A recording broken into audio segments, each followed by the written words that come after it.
আমরা পেয়েছি সাবেক বাংলাদেশের প্রধানমন্ত্রী শেখ হাসিনা। আপনাকে স্বাগত জানাই, আপনি আমাদেরকে সময় দিয়েছেন, এসেছেন আমাদের কাছে। আমাদের সাথে আরো থাকছেন ডক্টর মোহাম্মদ ইউনূস। ডক্টর মোহাম্মদ ইউনূস, আপনাকে আমাদের অনুষ্ঠানে স্বাগত জানাই। সেন্ট মার্টিনের ভাগ্যে কি হয়েছে? ওটা কি বাংলাদেশের আছে না নাই? সে জবাবটা আমি ইউনূসের কাছে চাই। আচ্ছা, আমাকে স্বৈরাচার বলা হয়, আমি নাকি গণহত্যা করছি, আমি নাকি মানব অধিকার লঙ্ঘন করছি, কিন্তু ইউনূস কী করছে? তার যে সমন্বয়করা কী করছে? এই বেশি দিনের কথা না, আজ এই 2-3 দিন আগেই দেখেন ধানমন্ডিতে এক বাড়িতে ডাকাতি করতে গেছে। সেই ডাকাতি করতে গেলে তাদেরকে ধরা হয়েছে। তাদের ধরা হলো কেন? সেই জন্য ইউনূসের যে এক দল তৈরি করেছে কি, এনসিপি, সেই দলের এক নেতা কি হান্নান মাসুদ, সে যে মুচলেখা দিয়ে সেই ডাকাতদের ছাড়িয়ে এনেছে। তার মানে খুনি ডাকাত যত চোরটা যা কিছু এই তাই নিয়ে তার রাজত্ব। এবং জুলাই 15 তারিখ থেকে যে হারে গণহারে পুলিশ হত্যা করা হয়েছে, আওয়ামী লীগের নেতাকর্মী হত্যা করা হয়েছে, সাংবাদিক হত্যা করেছে, পেশাজীবী হত্যা করেছে, তার কোনো বিচার হবে না। ইন্ডেমনিটি দেওয়া হয়েছে। কেন দেওয়া হবে ইন্ডেমনিটি? খুন করে ইউনূসের বাহিনী, এগুলি তো তার মেটিকুলাস ডিজাইনের অংশ। তারা এভাবে নির্বিচারে হত্যাকাণ্ড, অগ্নিসংযোগ, সমস্ত কিছু ধ্বংস করা শুরু করলো, আগুন দিয়ে দিয়ে পোড়াতে শুরু করলো। বাংলাদেশ আওয়ামী লীগের কোনো একটা নেতা কর্মীর ঘর বাড়ি নাই, ব্যবসা প্রতিষ্ঠান নাই, জ্বালিয়ে পুড়ে ছারখার করে দিচ্ছে, নিঃস্ব করে দিচ্ছে আমাদের এক একটা নেতাকর্মীকে, অস্ত্র অর্থ ছড়িয়ে। যারা এই ক্ষমতা দখল করলো, সেই ডক্টর ইউনূস ক্ষমতা দখল করেই তারা কি করেছে, এই 8টা মাসে মানুষকে কি দিতে পেরেছে দেখলাম। খুব লম্বা গলায় তাদের লোক বলছে ঋণ পরিশোধ করেছে। ঋণ পরিশোধ তো একটা নিয়মিত ব্যাপার। বাংলাদেশ তো কোনো দিন ডিফল্টার হয়নি। বাংলাদেশ নিয়মিত ঋণ পরিশোধ করত। আমাদের জিডিপির মাত্র 37% আমাদের ঋণ ছিল। খুব লম্বা গলায় বললেন এত হাজার টাকা, এত মিলিয়ন ডলার নাকি পরিশোধ করেছে। পরিশোধ করেছে, টাকাটা পেয়েছে কোথায়? ওটা পরিশোধের জন্য তো টাকা বাজেটে ধরাই ছিল। কিন্তু আমার প্রশ্ন হচ্ছে যে এই 8 মাস তো 1 পয়সাও দেয়নি, তাই সেটা জমে গেছে না? তো বাজেটের টাকা কোথায় গেল? কী করলো সে টাকা? বয়স্ক ভাতা, বিধবা ভাতা থেকে শুরু করে 116টা সামাজিক নিরাপত্তা কর্মসূচি বন্ধ। মানুষের জীবনে হাহাকার। বয়স্ক বিধবারা একটু ওষুধ কিনে খাবে, খাবার খাবে, সে সুযোগটা তাদের নাই। কিন্তু এই একটি লোক কোনো দিন বাংলাদেশের কোনো দুর্যোগ দুর্বিপাকে কোনো দিন সে কোনো সহযোগিতা করেনি। গ্রামীণ ব্যাংকে তার 1 পয়সা বিনিয়োগ নাই, কিন্তু সারা বিশ্বে মিথ্যি বলে বেরিয়েছে এটা কি তার করা। গ্রামীণ ব্যাংকে তো আমি 400 কোটি টাকা দিয়েছি যখন প্রধানমন্ত্রী হয়েছি। ইউনূসকে তো আমরা ওই যে টেলিকমিউনিকেশন ব্যবসাটা তো আমি দিয়েছি। আর হত্যা করে তারা, নাম দেয় মব জাস্টিস। আইন কেউ হাতে তুলে নিতে পারে না। আইন হাতে তুলে নেওয়াটাই হচ্ছে বেআইনি। কেউ অপরাধ করে তাকে আইনের হাতে সোপর্দ করবে। পিটিয়ে পিটিয়ে হত্যা করা, লাঠি সোটা চাপাতি অস্ত্র চাইনিজ কুড়াল হাতে নিয়ে সে চিফ জাস্টিস থেকে শুরু করে জজ সাহেবদের পদত্যাগ করানো, একেবারে election commission, public service commission, মানবাধিকার কমিশন, তাদেরকে পদত্যাগ করানো, এটা কোন ধরনের জাস্টিস? পাবলিক তো যায় না ওখানে। এরা তো সব ইউনূসের ভাড়া করা লোক। এ তো সব ইউনূসের গুন্ডা বাহিনী, সন্ত্রাসী বাহিনী। আমরা জঙ্গিবাদ দমন করেছিলাম। হলরি আর্টিজানে 29 জন মানুষ মারা যায়। যারা জীবন্ত আমরা তাদেরকে উদ্ধার করি, তারপর এদের বিচার হয়, তাদের শাস্তি দিয়েছি। অথচ ডক্টর ইউনূস ক্ষমতায় আসলেন, সব জঙ্গি এবং সন্ত্রাসী যাদেরকে গ্রেপ্তার করেছিলাম, বাংলাদেশকে জঙ্গিমুক্ত করেছিলাম, সবাইকে ছেড়ে দিল। মনে হয় যেন জঙ্গিমুক্ত করাটাই আমার একটা অপরাধ। আর সেই জন্য আমি এখন মানবাধিকার লঙ্ঘনকারী। আমি এখন আমার সারা বিশ্বব্যাপী আমার বিরুদ্ধে বলে বেড়াচ্ছে, কিন্তু কারো চোখ নাই, দেখে না, কান নাই, শোনে না। মব জাস্টিসের নামে আর যেভাবে এই ধরনের মানুষ হত্যা করা, আর যে কেউ বাড়িতে ঢুকে যেতে পারে, গিয়ে সেখানে মারপিট, লুটপাট এবং অগ্নিসংযোগ, মানুষের জীবন নিয়ে, মানুষের মান সম্মান নিয়ে একটা নোংরা খেলায় নেমে গেছে এই সুদখোর খুনি। ওর তো লজ্জা শরম নেই, তার তো কোনো আইন মানা নিয়ম নাই। গ্রামীণ ব্যাংকের এমডি পদে 60 বছর বয়স পর্যন্ত থাকতে পারে, সে কি কোনো আইন মেনেছিল? মানে নাই। না, 70 বছর পর্যন্ত সে থেকেই গেল। আবার তাকে যখন বাংলাদেশ ব্যাংকে থেকে বলা হলো যে এটা সম্পূর্ণ বেআইনি, আপনি থাকতে পারেন না, এমনকি আমাদের মুহিত সাহেব আর গরিজবি সাহেব তাকে অফার দিল যে আপনি গ্রামীণ ব্যাংকের অ্যাডভাইজার এমিরেটাস হন। না, এমডি থাকতে হবে। কেন? কারণ গ্রামীণ ব্যাংকে টাকাগুলি মারতে হবে, যে সারা জীবন গ্রামীণ ব্যাংকের সমস্ত টাকা মেরে খেয়েছে। যত ডোনার কান্ট্রি যত টাকা দিয়েছে, একটা টাকা গ্রামীণ ব্যাংকে যায় নাই।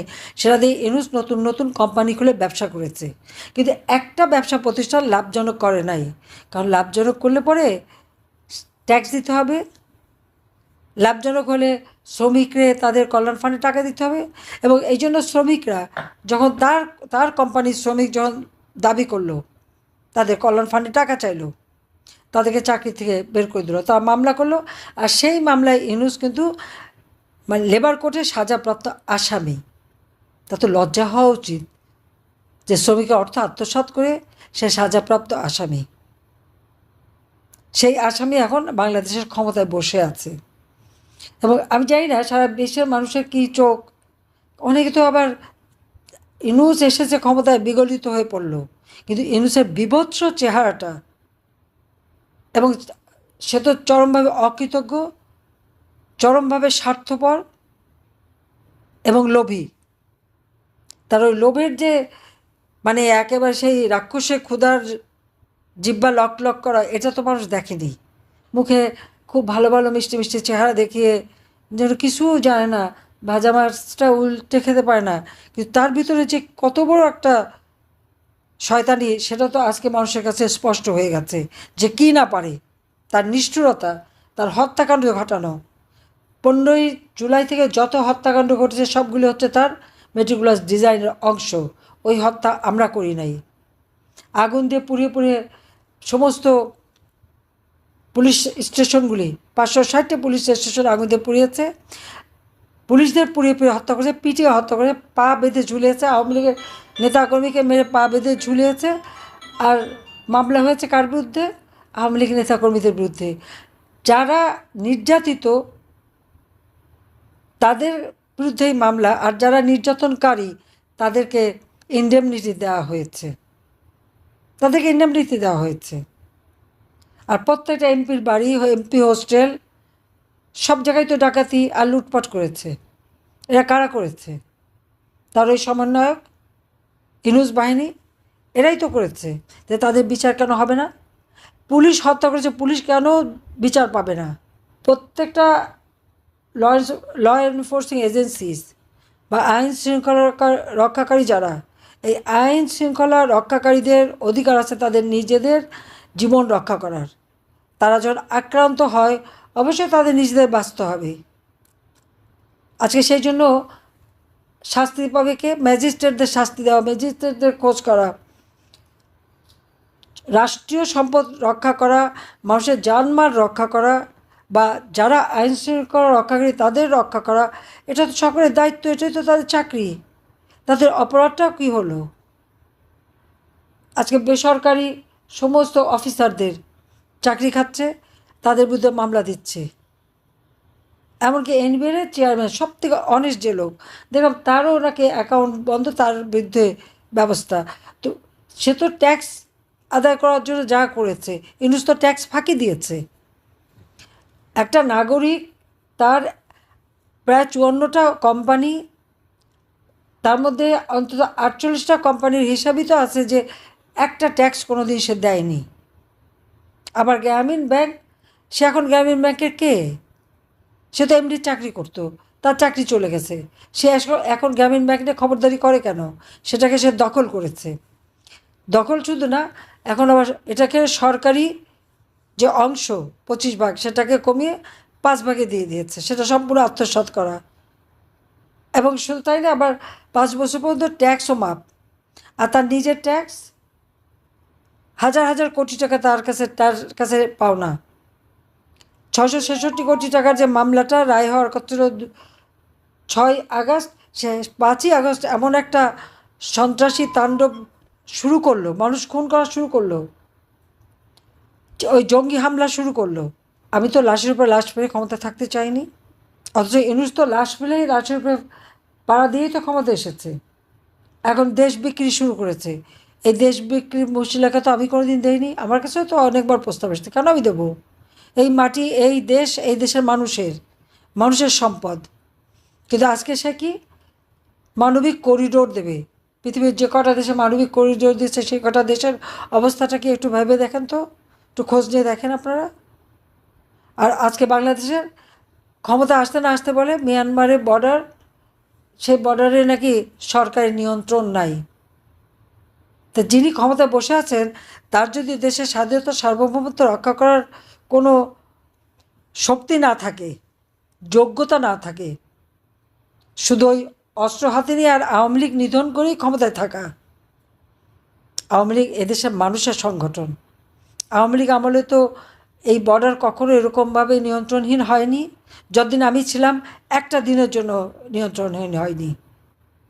আমাদের স্বাধীনতাকে সুরক্ষিত করবার সব ব্যবস্থা নিয়েছে। সেন্ট মার্টিন দ্বীপে সেখানেও আমি সুরক্ষার ব্যবস্থা করেছি।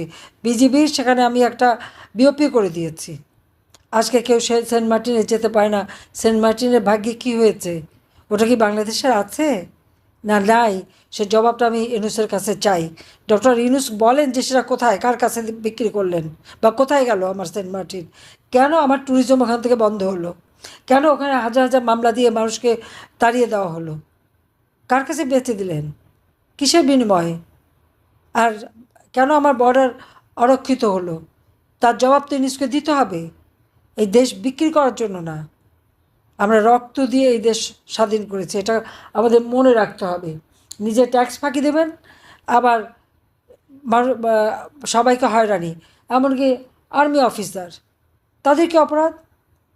গোয়েন্দা সংস্থার প্রধান ছিল, কে কোথায় ছিল, তাদের বিরুদ্ধে তাদের পাসপোর্ট বাতিল, তাদের বিরুদ্ধে মামলা, তাদের বিরুদ্ধে হয়রানি। যারা আমার স্বাধীনতা সার্বভৌমত্ব রক্ষা করবে তাদেরকে এভাবে অপমান করে কিভাবে? জাতির কাছে হেয় করে কিভাবে? যে সেনাবাহিনীর পিছনে জনগণের সমর্থন না থাকে তারা কি জিততে পারে?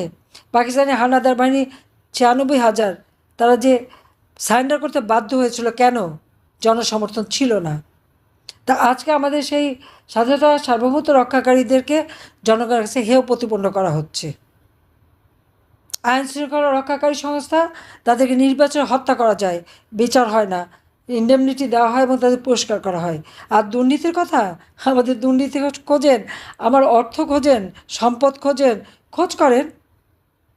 তার বাপরাও তো খোঁজ করেছে, পায়নি তো। ওয়ার্ল্ড ব্যাংক খোঁজ করেছে। সে পদ্মা সেতু টাকা যখন বন্ধ করেছিল বলেছে আমি নিজের অর্থে করব। দুর্নীতির মামলা দিয়ে আমি, আমার বোন, আমাদের ছেলে মেয়ে সবার খোঁজ করেছে, পেয়েছে কিছু? কানাডা ফেডারেল কোর্টে মামলা করেছিল, সেই কোর্টে বলেছিল ওয়ার্ল্ড ব্যাংকের সমস্ত অভিযোগ ভুয়া, মিথ্যা, এবং সব ইন্ডাস্ট্রির জন্যই হয়েছে এটা। আমরা নিজের অর্থে পদ্মা সেতু করেছি। আজকে সে পদ্মা সেতু সে ভাঙতে গেছে, আবার তারা উপদেষ্টা বলেন পদ্মা সেতু করে নাকি সর্বনাশ হয়ে গেছে। ২২টা জেলা গণমানুষকে জিজ্ঞাসা করা হোক, তাদের সর্বনাশ হয়েছে না তাদের আর্থসামাজিক উন্নতি হচ্ছে? এইটুকু যে জানে না, তারা আবার এখন ক্ষমতায় বসে আছে। এবং উনি আবার মৎস্যকন্যা, তিনি মাছের শুরু করছেন। যাক, মাছের ব্যবসা করেন সেটা ভালো, কিন্তু দেশ চালাতে যোগ্যতা লাগে, সে যোগ্যতা এদের নাই। এই জন্য দেশটাকে আজকে ধ্বংসের কিনারে এনেছে। আমার পরিষ্কার স্পষ্ট কথা, যত মিথ্যা মামলা দেওয়া হয়েছে সব প্রত্যাহার করতে হবে। আওয়ামী লীগের ১,০০,০০০ উপর নেতাকর্মী আজকে কারাগারে বন্দী, তাদের সবাইকে মুক্তি দিতে হবে। এবং শুধু তাই না, প্রত্যেকে আজকে নিত্য প্রয়োজনীয় প্রত্যেকটা জিনিসের দাম বেড়ে গেছে, মানুষের ক্রয় ক্ষমতার মধ্যে আনতে হবে। পার্বত্য চট্টগ্রাম এবং মিয়ানমারের বর্ডার আজকে যে অরক্ষিত রয়ে গেছে, তার সুরক্ষা দিতে হবে, দেশ বিক্রি করবার জন্য না। এখন চট্টগ্রাম পোর্টও বিক্রি করতে চায়। এই চট্টগ্রাম পোর্ট আমরা লাভজনক প্রতিষ্ঠানে পরিণত করেছি। হ্যাঁ, এটা আরও উন্নতভাবে চলার জন্য আমরা বে টার্মিনাল সেটা নির্মাণ করা, আমরা বিভিন্ন ইন্টারন্যাশনাল বিভিন্ন কোম্পানির সাথে কথা বলছি, কিন্তু আমার চট্টগ্রাম পোর্ট কিন্তু সরকারের আওতায় থাকবে। আজকে সেটাও বেচে দেওয়ার জন্য সে চক্রান্ত করে যাচ্ছে। দেশটা বিক্রি করবে শুধু নিজের ক্ষমতাটা টিকে রাখার জন্য। আর ক্ষমতায় বসে আছে, তার ওই ৪০ জন এজেন্ট বানিয়েছে, 5-7 লাখ টাকা করে এক একটার বেতন দেয়। যত মিথ্যা কন্টেন্ট বানিয়ে আমাদের বদনাম করা, আমাদের নামে মিথ্যা অপবাদ দেওয়া, সেইগুলি দিতে পারে, ওইগুলি করতে পারে। প্রত্যেকটা জায়গায় টাকা খরচা, এত টাকা পায় কোত্থেকে? বাংলাদেশে একটা টাকাও কোনদিন বিনিয়োগ করেনি, কিন্তু বিদেশে তার বিরাট বিনিয়োগ, বিরাট টাকার বঙ্ক। কার টাকা এটা? মানুষের জনগণের টাকা, গরিবের রক্ত চোষা টাকা, ক্ষুদ্র ঋণ দিয়ে মোটা অঙ্কের সুদ দিয়ে সেই টাকা। নইলে এত টাকা সে পেলো কোথায়? 6,000 টাকা বেতনের এমডি চাকরি করেছে, যে সে এত হাজার হাজার কোটি টাকার মালিক হয়ে গেল কীভাবে? আজকে এত টাকা খরচ করে কীভাবে? তার জবাব একদিন বাংলার মাটিতে তাকে দিতে হবে। পরিষ্কার কথা। আমরা এই বাংলাদেশ ভেসে আসে নাই, অনেক সংগ্রামের পথ বেয়ে বাংলাদেশ স্বাধীন হয়েছে। আর আওয়ামী লীগ নিষিদ্ধ করে, ছাত্রলীগ নিষিদ্ধ করে, এই দেশের স্বাধীনতায় যে পার্টি এনে দিল, বাংলাদেশ আওয়ামী লীগ